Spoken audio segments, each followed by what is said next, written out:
Ukraine போர் நிற்காது. Ukraine போர் நிற்கலன்னா, Ukraine போர் ஏன் நிற்காதுன்ற அடிப்படை காரணங்களுக்கு இவர்களால் பதில் சொல்ல முடியவில்லை. ஏன்னா அவங்க இந்த போரை புட்டின் இந்த தருவாயில் நிறுத்தினால் புட்டினின் மரியாதையும் புட்டின் வைத்திருக்கும் அந்த அதிகாரமும் தான் கைவிட்டு போய்விடும்.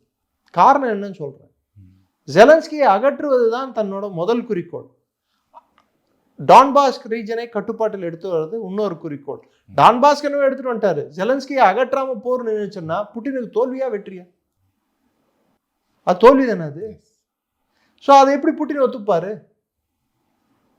ஆனா இவங்க ப்ரெஷரைஸ் பண்ணி இது மாதிரி பொருளாதார தடை மூலம் சார் 22,000 பொருளாதார தடைகள், இது 20,000 22,000 பொருளாதார தடைகள் இன்று வரை ரஷ்யா மீது விதித்துள்ளார்கள்.